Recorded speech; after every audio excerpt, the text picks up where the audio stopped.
we are definitely late,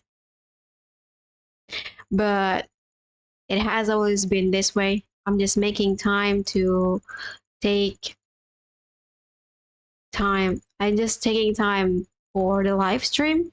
So the schedule never aligned with what I have in mind. So sometimes I schedule at 10, sometimes I schedule at 11 or 3 or 4. Nah, not 4 anymore, just 3. But then like it's always like later afternoon, later the day that I eventually have the time and the desire to eventually go live and talk about what I have for the day. And today we are live at 2:43 p.m. in my place. So I don't know when you tune into this, but hello. And I want to share what I watched yesterday, which is a new movie from Korea, and the title is Colony. So it's a zombie movie, and it's of a new type of zombie. So it was created, as we know, because it was fake in the first place. But the type of zombie that they created was some kind like there is a master, and then there is the slave, and the slave can capture information to instinctively delivered send to the master. And there is a way to do that in the movie. It was really weird because they were mimicking the social of ants. And because ants literally communicate with pheromones, so they use that, and then they have a little bit uniqueness in it. And I'm actually not talking about why the movie is so great, but I want to talk about the main character, which is the girl, the scientist that was like taking the leader stance in the movie. And I'm like, this movie reminds me of the time when I was so that person. Like I was the leader, I was the person who take all the responsibility that ever created in this world. And it wasn't supposed to be mine in the first place, but I feel the need, I feel the burden, I feel the weight to eventually just take on that responsibility on me, on myself. So usually when I drew a picture of myself, which is when I was like in college, I was drawing something. I was drawing something, and the draw I was drawing myself, what I look like, and my shoulder is actually disproportionate to the usual people. Because sometimes people have that like really proportional wise looks like a human, and mine is not. So I was showing that, and I'm like, okay, well, at the time I'm still feeling like everything that I see as a problem, that I decide, that I judge as a problem, that was mine to deal with. No matter who has the problem in the first place, I have the feeling that I need to solve it myself. And it's a weird dynamic in the first place, but that was the person, the version that I was. But I knew at the time it was not healthy. So I changed it. And I learned the flexibility that I talked about yesterday. And if you haven't watched it, it would make sense if you actually watch that one first before this. And I feel like the more I try live stream, the before the previous live stream always connected, because it was like what's alive right now, and I'm in the middle of lining up the version of me that can take that responsibility, because I have to, for the next 20 years, but not in the toxic way that I usually did. Because the thing that I usually did in the past was just whatever problem is happening in front of me, it will be mine. And I would take that no matter how big or small that is. If it's small, then it is something that I possibly can deal with. But if it's like huge, like in the world and society wise, it will probably um, immoral and illogical for me to take on that. So that's part of the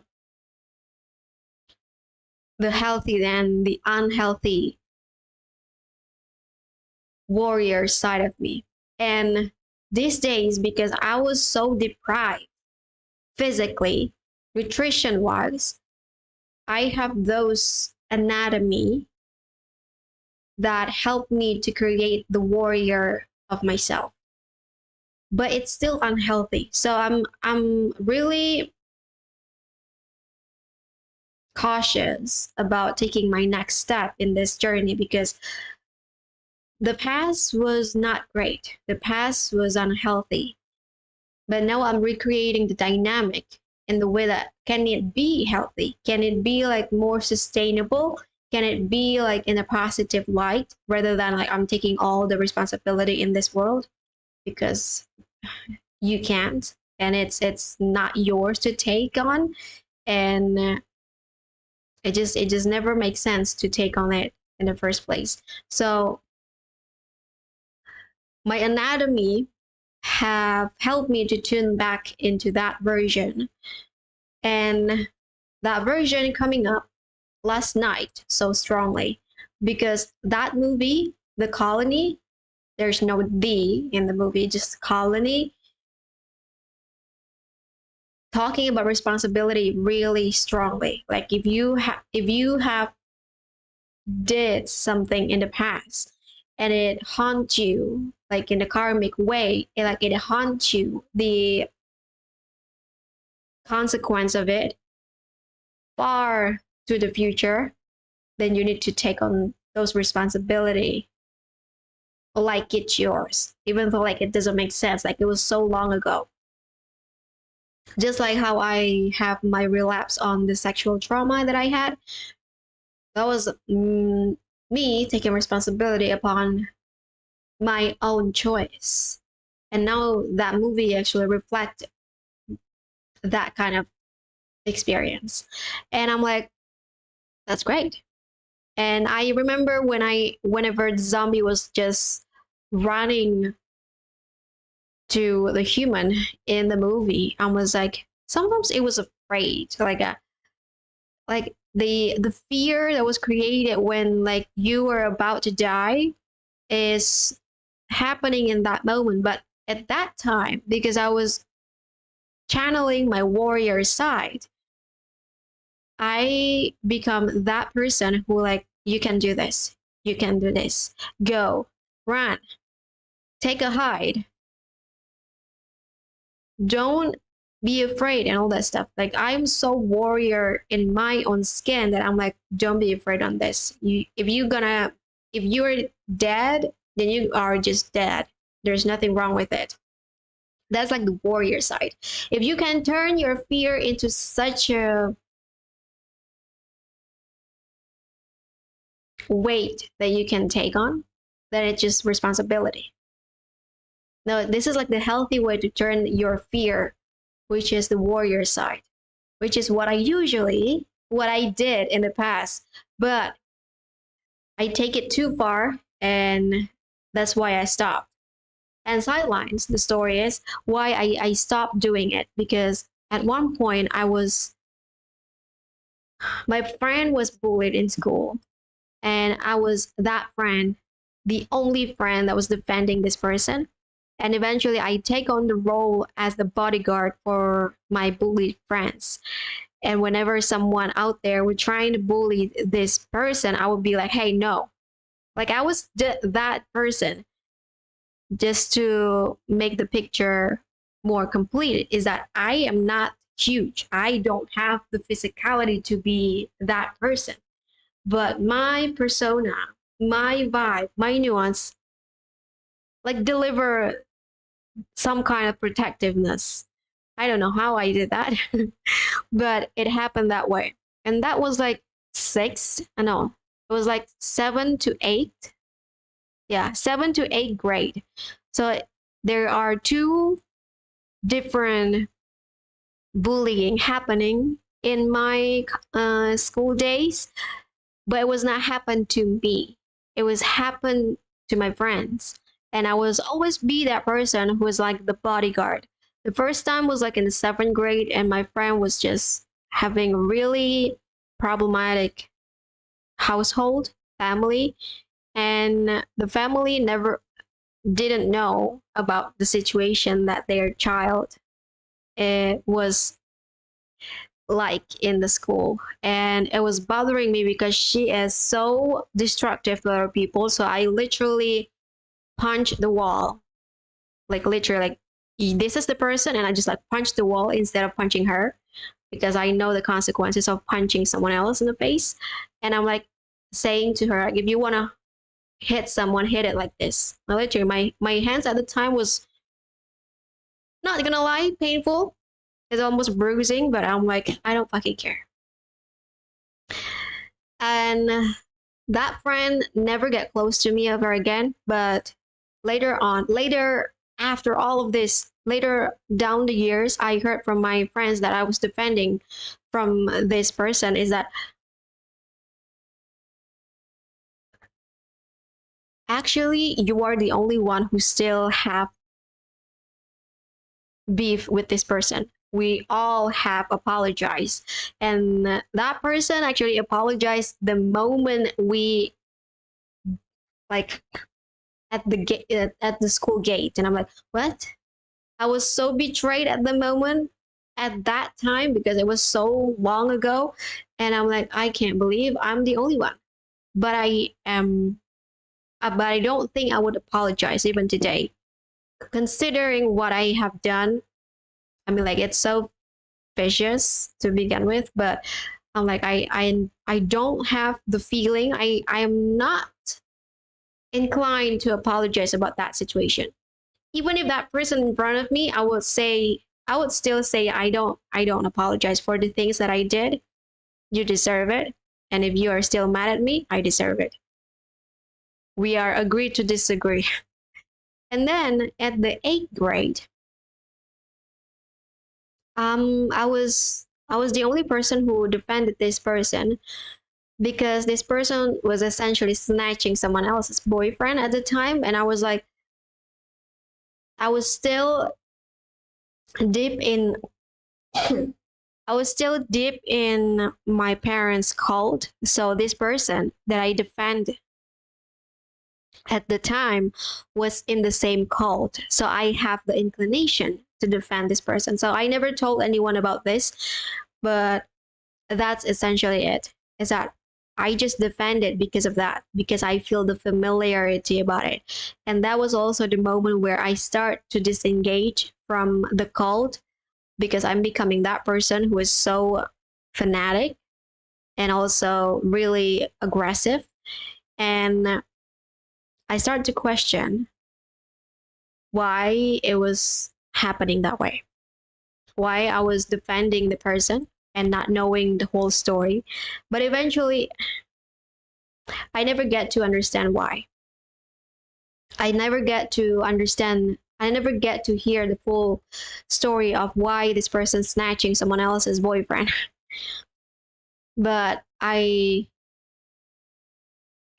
decided to fall out because there is one truth that I learned about this person, because we are in the same cult. And this person said like, oh yeah, I get this into this school because I was bribing this teacher. And I'm like, you bribed the teacher? That's that was not supposed to happen. That was never supposed to happen. Like, you're never supposed to bribe anyone. So whatever you did in here is actually toxic. I don't want to participate in anything like that. So I decided to fall out from that friendship. And that's also the time when I was questioning, why is the religion that was teaching something so beautifully being translated into the same bribery, the same thing as anything else. So what is the purpose of religion? And I'm like, I whenever I try to connect to this situation, it was so painful that I never get to talk to my parents about it, because I knew at the time that my parents is so fanatic they would not hear even the dirtiest thing anyone did in the cult as a person, as a human. But I'm like, I just don't get it. Like, you learn the greatness, you learn the holiness of the religion, but then you are not really the follower of it. So it's like a lie. You have two-faced in this kind of shit. So I don't believe you anymore. Like, it's weird. And I think at the time, and I still rewind the moment where if I talk about this to my parents would say like, well, what do you want to choose? What do you want to believe? If you want to believe this world is happy and all that stuff, then you can choose that. If you want to believe it's like this, then you can choose that. But choose your own way. And I'm choosing to still believe in this cult, in this religion, because I believe in that. I don't believe in the people. But for me, now this is the hard truth, is that, but for me, everything needs to be in a complete harmony. If you have the space, if you have the community that supports certain standard, certain value, everyone in it have to protect that value together. If there are some of leakage in the space, then it's not truth. It's just like a freaking cage for something that people want to believe instead of something that is true. So I just this is really hard for me to digest because of that reason. Because even in the most truthful situation, in the most truthful value, you will hear the dirtiest shit someone out there can do. So it's not great for me. So that's why I decided to fall out from this friendship, because of that. And from that moment, I never defend anyone, even myself, because I was in the journey to experience the darkness. So that makes sense. Why why I did the way I did, not defending anyone ever again. But then, I mean, now, in the current time, in the present time, I am in a space where I need to be so stern about my value, about my thing, that I cannot be someone who just neutral, who is balanced, who is just like okay with everything else. You need to be someone who can hold the duality itself, but also hold yourself in the same regards of everything else. So you can't be the person who just swaying here and there because of their flexibility. You need some stones in the field that you just say, this is mine. You cannot budge it no matter what. And that's what I'm here for. That's what I'm here for. So last night, I tuned in deeper into that version of myself, the warrior.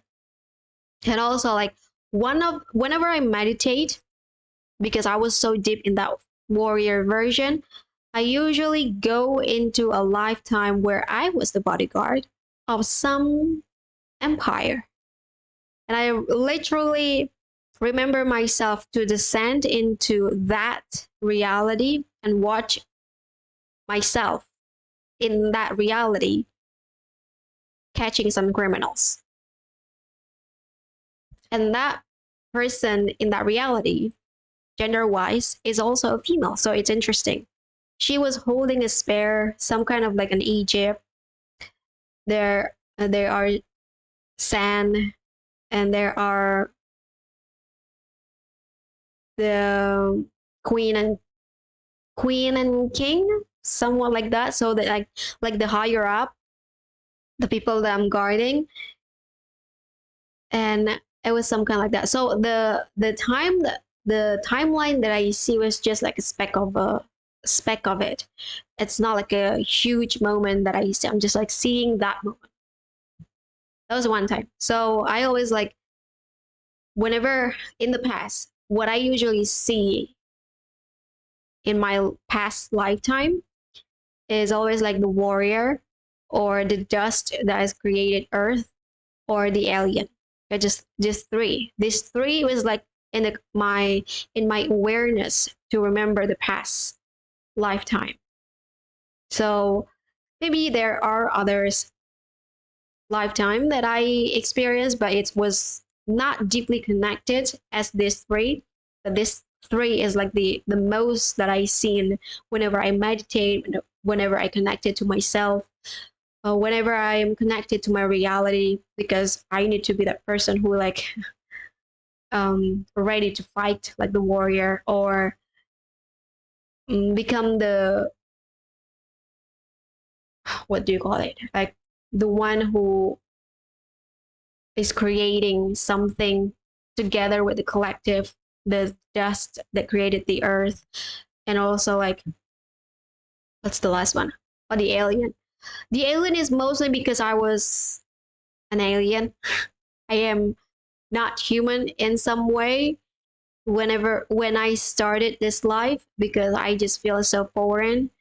I never heard anyone else said that they are living in the fourth dimensional, which is what I am. So it's the alien of me that represent in that kind of lifetime.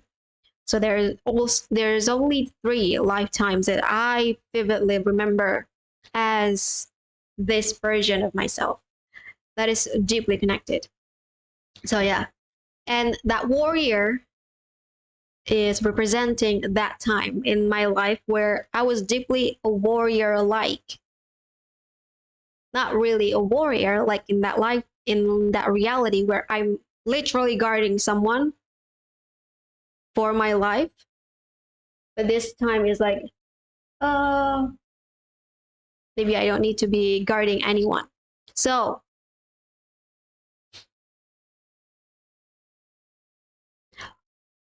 based on this thing, the anomaly, the anatomy, the remembrance, the memory, what else? The the vision for the future, I am owning, I'm returning to my warrior self. But I wonder like what kind of warrior is healthy? What is a healthy warrior to begin with? Because I have never heard about it that have been set in positive light for myself. So it's like a different journey now. And finding the balance of a new habit is hard, because you will go over the line too often. Oh no, it was disconnected, reconnecting.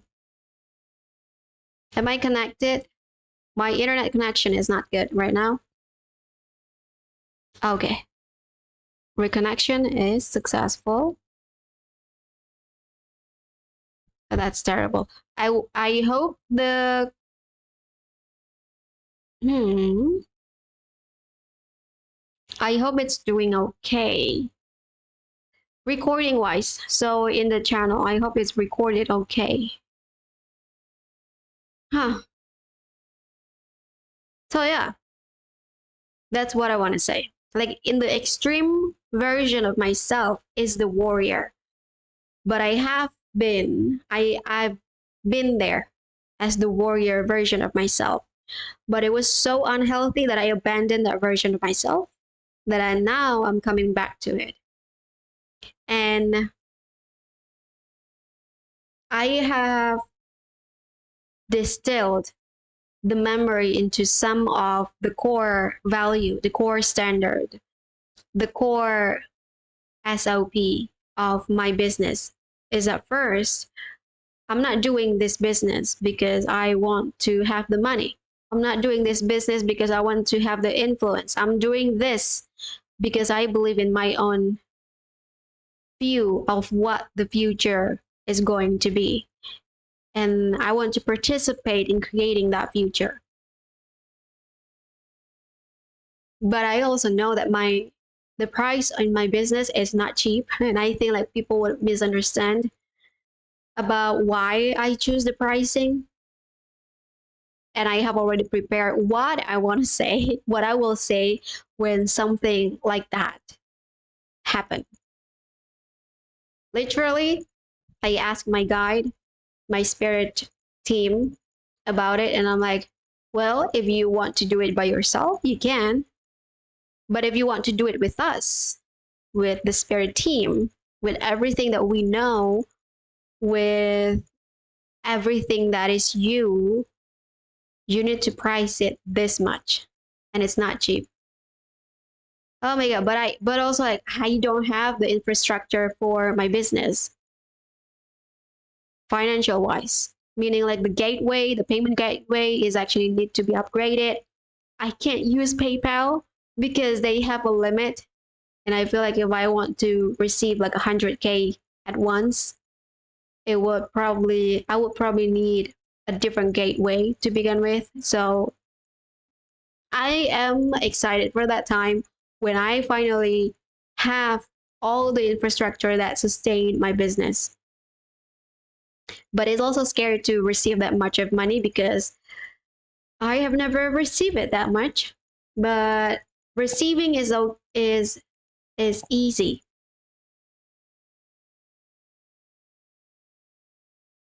Physically, realistically, it's not so much because we need to have the space that can contain that much of money, and then there's also tax that I need to learn later on how to deal with the tax that much because anyone in my family never have that much of money, never receive any that much of money from anyone outside Indonesia. So it's literally I'm literally trailblazing my own life without anyone help, without anyone's help.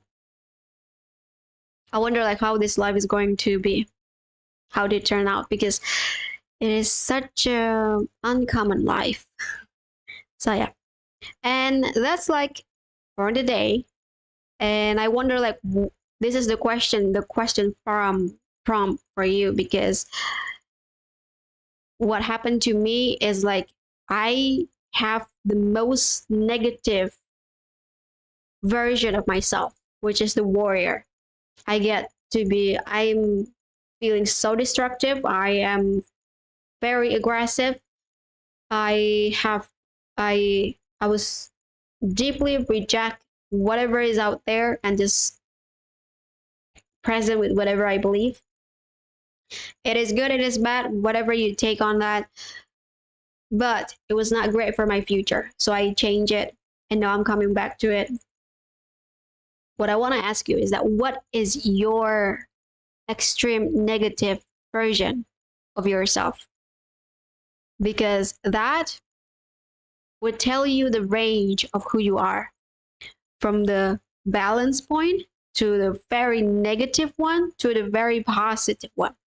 That range is something that you need to know eventually if you want to have the kind of freedom that you would like to experience in this life. That would help you so much because the driving force of your life is actually you. It's never been anyone else, right? If someone out there, you are the type of person who have their color dragged by someone else, then this is probably not for you. But if you are the person who have all the freedom and power to take on your life to the next level by yourself, then knowing the range of who you are is actually a really powerful tool. Because then, whenever you feel like you are in the extreme negative and you understand the feeling of restriction, you can start to release yourself and start moving to the positive. And that's what I did. How to build flexibility. Except one of the key is actually knowing the range of who you are. Because then you get to be the negative, the balance, and the positive. Or the most extreme. So it's like you are picturing a circle. In the middle is like your most balanced, and then at your left, the most left of your circle is actually the negative, and then the most right of your circle is actually the positive. So yeah, what's your answer to that? What is your negative? What is your version of extreme negative?